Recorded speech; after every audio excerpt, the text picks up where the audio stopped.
Hello and welcome to the Mighty Dave Show.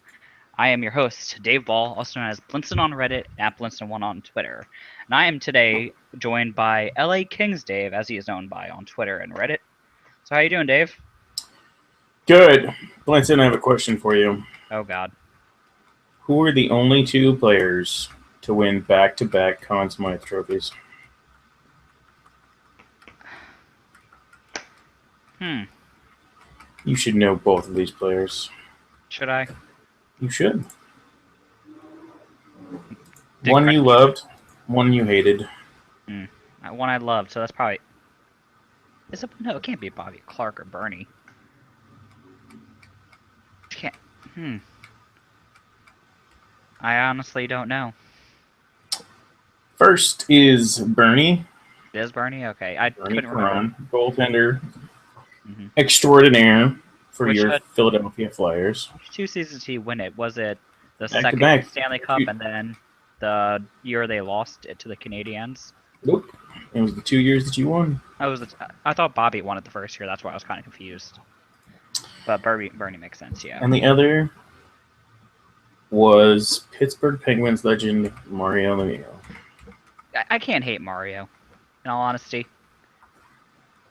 He's Obviously, good you're enough not to. He's good enough to transcend hatred.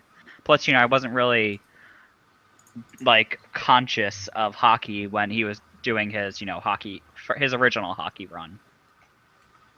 So, I was very young. Fair enough.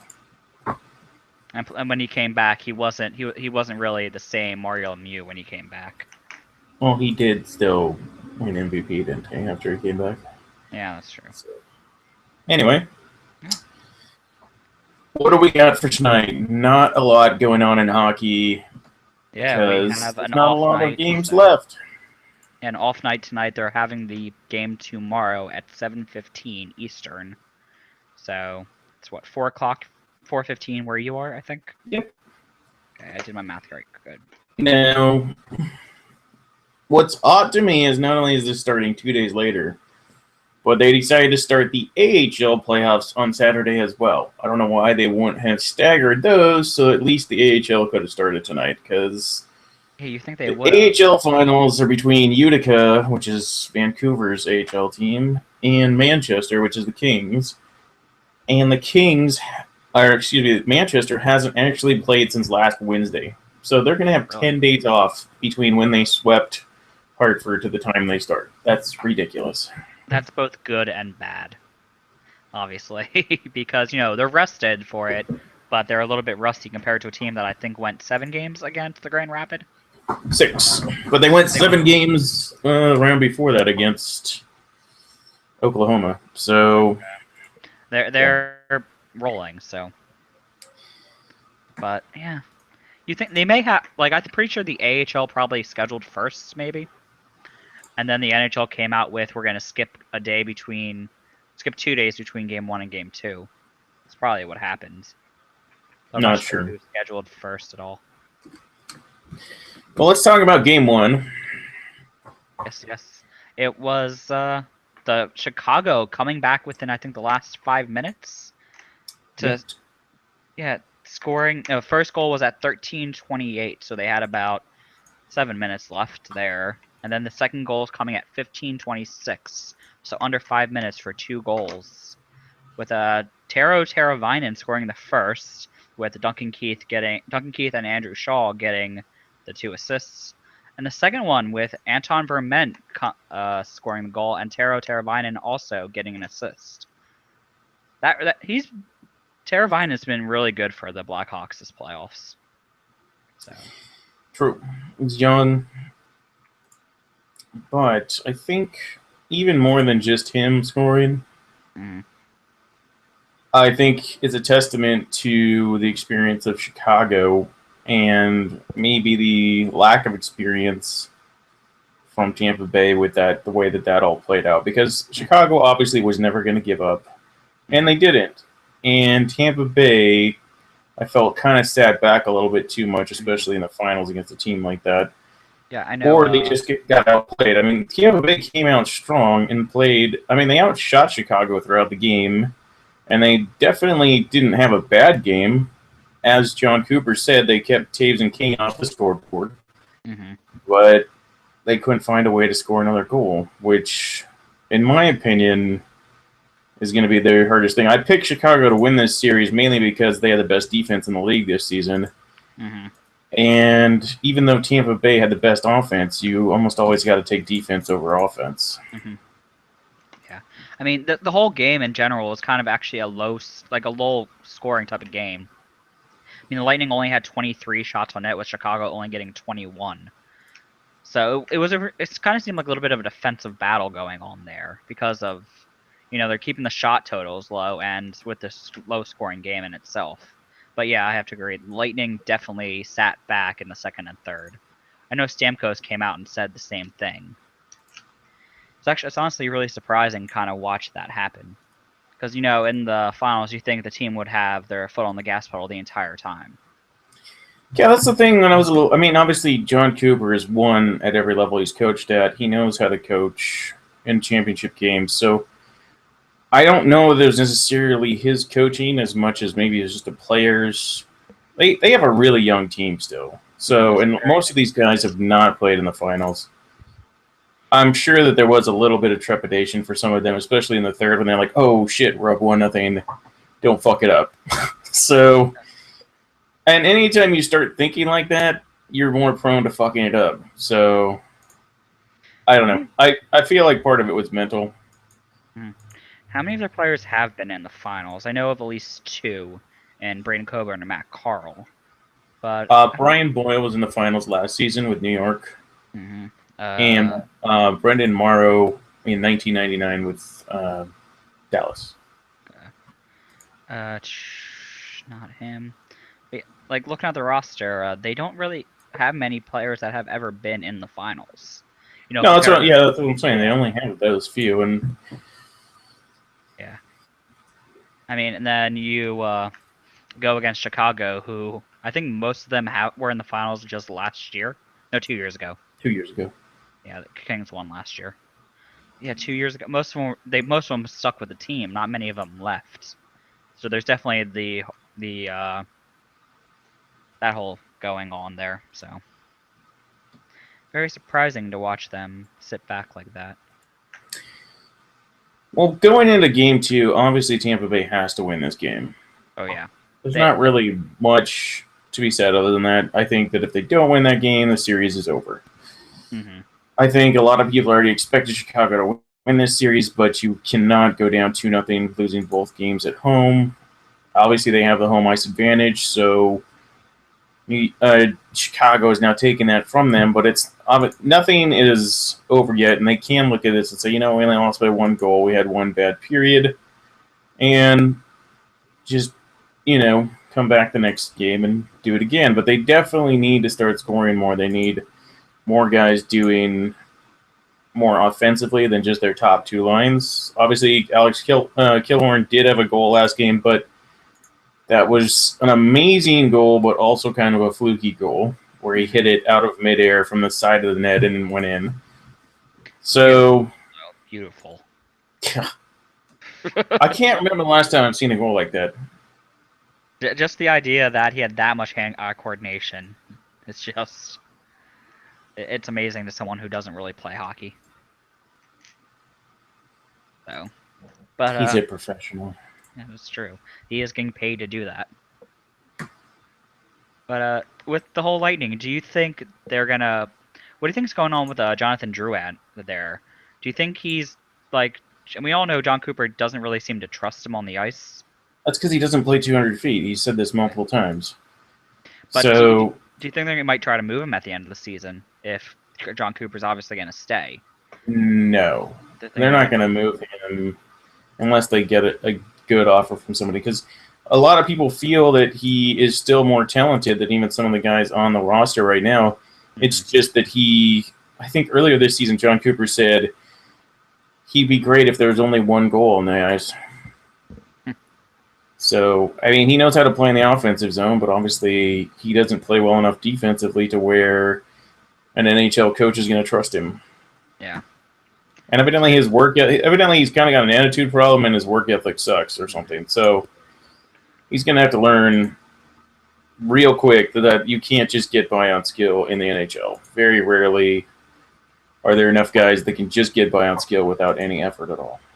I mean, next year he can go down to the AHL, so that's probably where he's going to start the season next year, if to kind of help get his kind of thoughts in order, and hopefully try to get the attitude out of him, so we can start learning to play the whole 200 feet.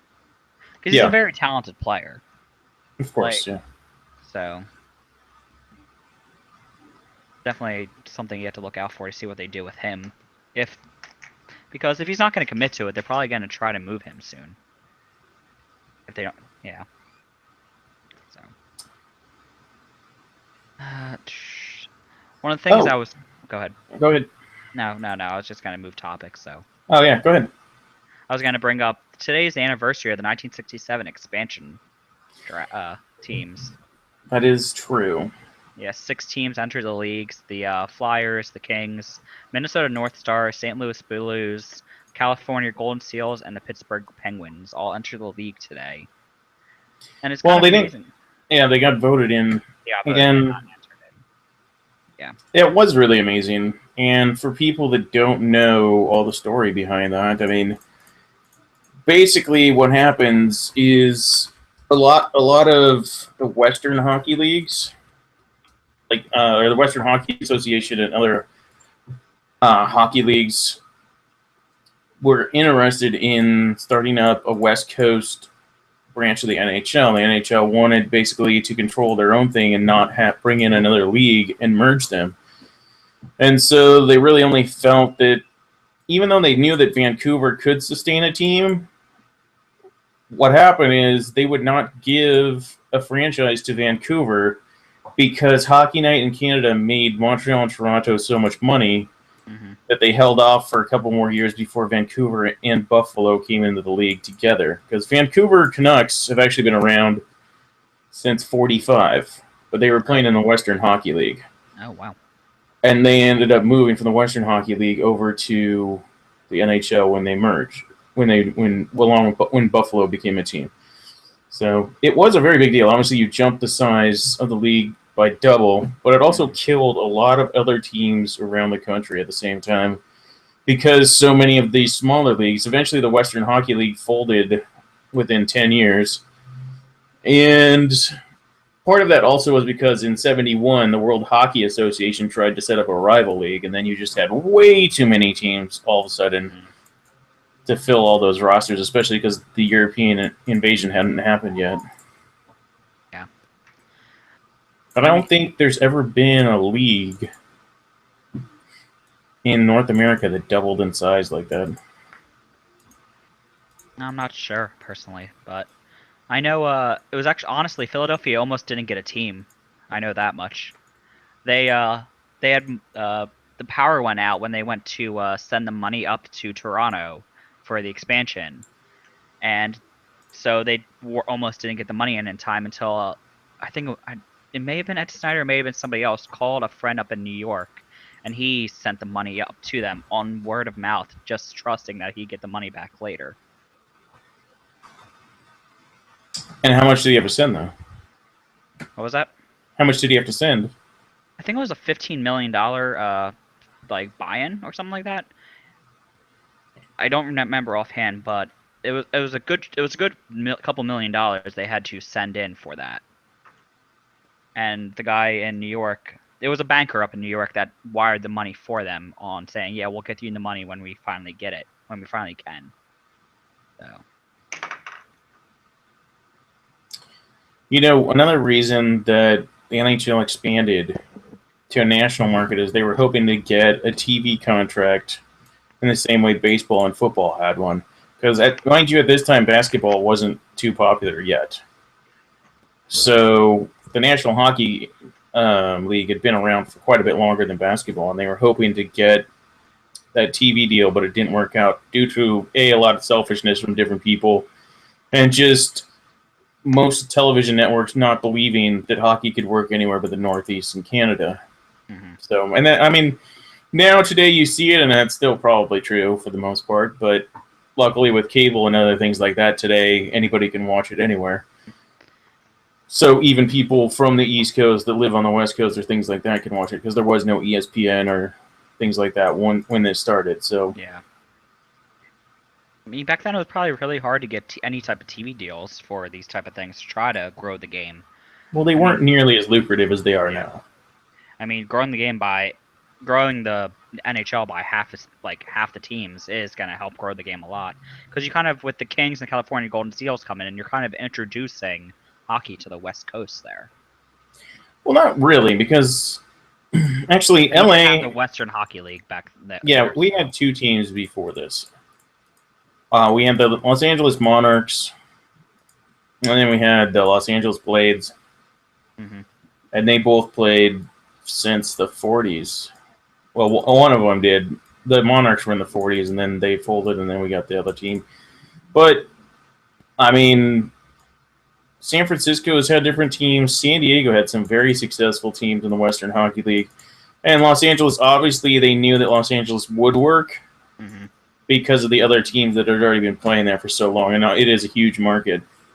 Yeah. One thing, though, that the owner, Jack Kent Cooke, who owned the Lakers as well, took into account when he decided to build the Great Western Forum and get a hockey team was that there was a very large Canadian contingent in Los Angeles. And so he had done his market research and was like, oh, there's all these Canadians out here. So, of course, they're going to like hockey and they'll come to the games. But then what he found out is that most of the Canadians living in Southern California never cared about hockey, and that's why they'd moved out of Canada. So it didn't work out quite like he planned, but obviously the Kings have stuck around. So in the long run... it worked out. At the beginning, it was very rough years for the Kings. Yeah. I mean, I'm honestly surprised that Philadelphia and Pittsburgh got a second chance at the NHL hockey, because they both had teams at one point in the NHL. With the Pittsburgh having the Pittsburgh Pirates, I think they were there for 5 years before they relocated. Like the Quakers, didn't you? Yeah, before they relocated to Philadelphia, where they became the Quakers. Yeah. Where they were there for one season, and they only won, I think, 1 or 2 games. Maybe it may have been 4. And then for the longest time, games. What was it? That was back when they only played like 20 or 30 games, though. Yeah, but at the time, it was the worst ever NHL losing record until the Washington Capitals came in. Yay, 75. Yeah, in their first season, where they won about like 4 or 5 games. Yeah, they were terrible. I mean, it was their first season in the league, so it's kind of expected. So, yeah, but then that stayed until I think the Sharks' first year in the NHL. I think they're currently the worst. Yeah, I think that they tied. They were never worse percentage-wise than Washington, but I think they tied them in a lot of other like losing streaks and things like that. That may have been where I saw the name, because I know I saw Worst and Sharks next to each other, and it had something to do with winning or winning percentage. I'm not quite sure, but also I think they played more games at the times by the time the Sharks came in anyway. Well, our two teams are really the only two of the expansion 6 that haven't really had too many problems. Obviously, you've had the same ownership for pretty much the entire time. The entire time. It was Ed Snider was part of the original group, and he technically sold it to Comcast, even though they made a separate entity that he was leader of. But yeah, it's all been Ed Snider the entire time. Now, the Kings have changed owners a couple times, but they've never really had a fear of moving, whereas obviously the California Golden Seals relocated, Minnesota North Stars relocated, Pittsburgh almost relocated if it wasn't for Mario Lemieux saving them. Twice. Yeah. And then St. Louis Blues actually almost moved too one time. So I don't think, obviously there's no fear of them or Pittsburgh moving now, but there's no fear of any of the teams left. There is no way any of us would leave at this point. People often forget that St. Louis was the best of the bunch at that time because they're the only one that's still around that never won a cup. But St. Louis went, I think, to 3 straight Stanley Cup finals after expansion. I mean, it was because of the way the divisions were set up. The original 6 all in the East, and then the expansion 6 all in the West, as they refer to it as. Yeah. But who do you know? Do you know who won the first ever West Division championship? No, St. Louis. No, the Flyers had won the first year. We have a 1967 Western Conference banner hanging in the Wells Oh, Fargo you may have Center. won the conference, but you didn't. Yeah, You didn't not the win the actual, playoff. not in the playoffs. Oh, But okay. yeah, and honestly, the St. Louis Blues are kind of the reason that the Broad Street Bullies all showed up because of the type of game they played. They played a really physical game back then. Well, St. Louis brought in a bunch of old guys, basically, from the original 6 teams that still had some life left in them, but they just weren't at their prime anymore. And they were good enough to get them where they needed to go as far as the finals. But there's no way that they're going to beat the Canadians or, Boston with Bobby Orr and things like that. Yeah. I mean, the game was heavily tipped in favor of the original 6 at that time, with the expansion 6 trying to kind of really gain a foothold and make a mark in their markets. So, and then all their, and then everyone in the offices trying to learn the game at the same time as, trying to build a competitive team. Yeah. And remarkable things that you see from that expansion, and also the expansion where the WHA teams, the 4 of them merged in '79, was both times you had the greatest players in the game become icons because of the talent pool getting diluted a little bit, basically. Obviously, in '79, Gretzky came in and he was the greatest, but also with 4 teams merging in, the talent wasn't as great. The game was different, and he obviously destroyed all the records. But the same thing kind of happened in '67 with Bobby Orr. He destroyed all the defenseman records because he was at his prime, and he got to play a lot of games against teams that were brand new. So you get to play most of your games against the original 6, but still, when half the league is expansion teams. Yeah, and they're just learning to play with each other. Yeah. In markets that at the time weren't very welcoming to the new teams because they're still new. Yeah, it's definitely great to see definitely weird to think about how the greats kind of appear during the times of transition. Does that mean that we're going to expand next year with Connor McDavid? Dun, dun, dun. I mean, Las Vegas could be coming in 16-17. I know. Connor McDavid's going to destroy the Western Conference. Have fun with it. Damn it. He's already in my division, basically. So will Las Vegas be. Have fun with that. I will have fun with Vegas. It's cool. Yeah. So, we've talked about this to death, but I'm actually kind of excited to watch this, like to see the expansion, to see who they pick and all that. If they do get awarded a team, kind of excited to see how they do the first couple of years, because it's been a while since we had an expansion draft. Yeah, it's been 15 years almost. So. Yeah, I honestly do not remember that last expansion draft because I wasn't really watching hockey at the time. So. Well, let's see. That was what, the Columbus expansion?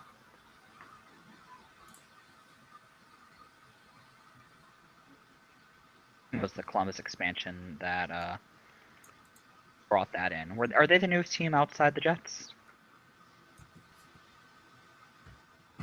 No, yes, maybe. In 2000 they came in, so they may have been the newest. They were, yeah. Columbus Blue Jackets, 2000. It was them and the Wild that came at the same time, yeah.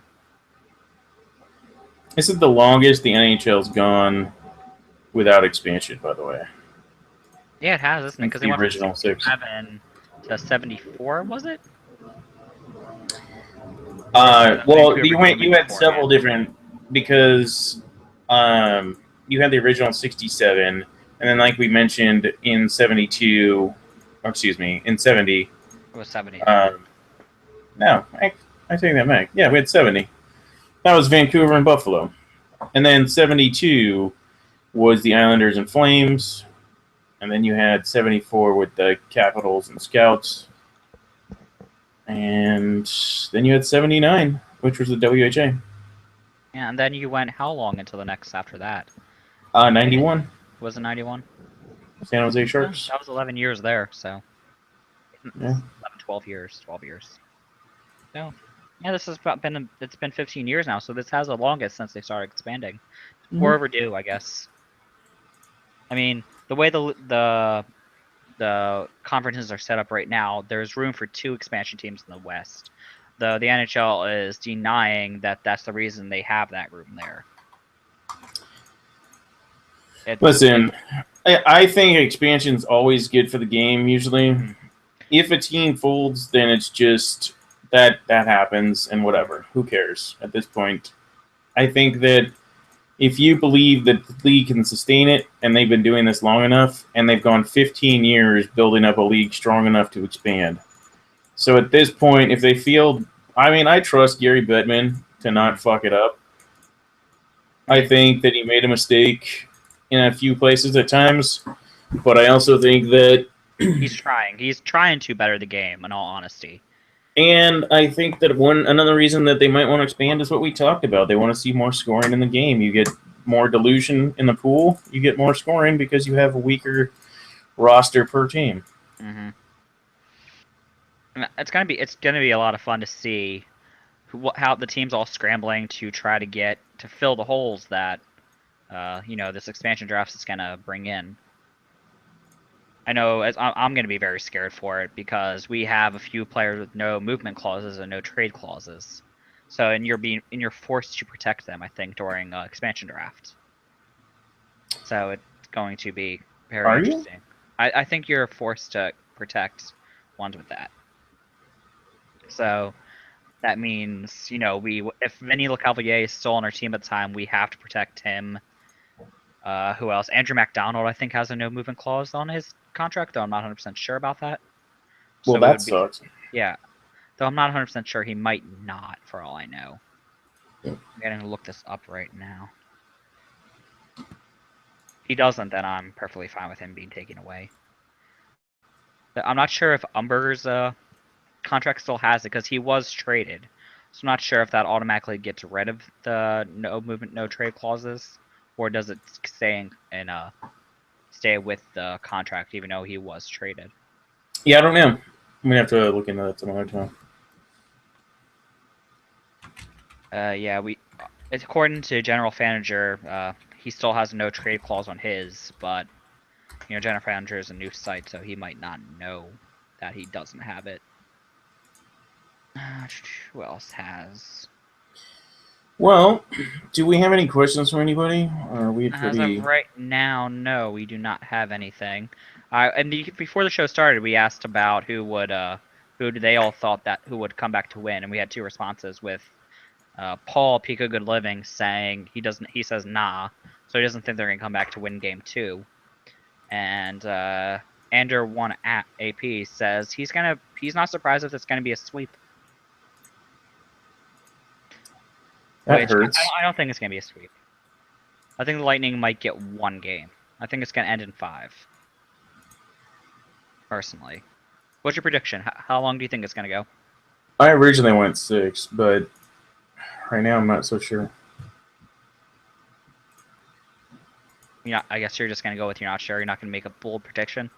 No, I said I originally thought it was gonna go 6, but I don't know if that's gonna be the case anymore. It might be 5. You're just gonna wait to game 2 to really get a feel of it, I guess. No, I'm just gonna stick with my 6. You're gonna stick with your 6, okay. So so there's been news on the retirement front. Danny Briere might be retiring. I mean, he had a very long career. I mean, he was one of the players that not many people. I mean, he kind of came into the league as a very short player, and people were kind of, I guess, surprised that he did as well as he did because of how small he is. Even though I think he was a first-round draft pick in a vaguely weak year.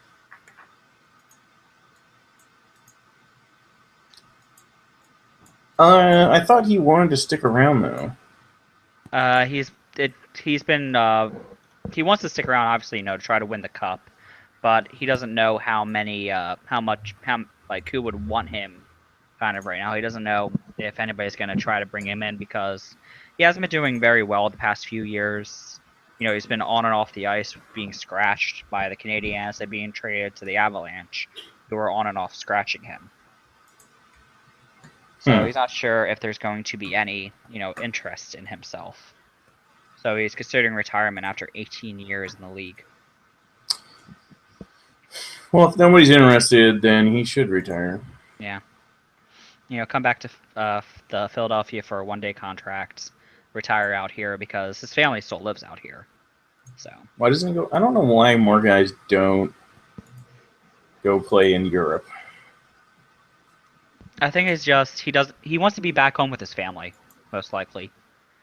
I mean, he's been in Colorado the past year while being up in Montreal last year, so he's kind of been away from his kids for the past 2 years.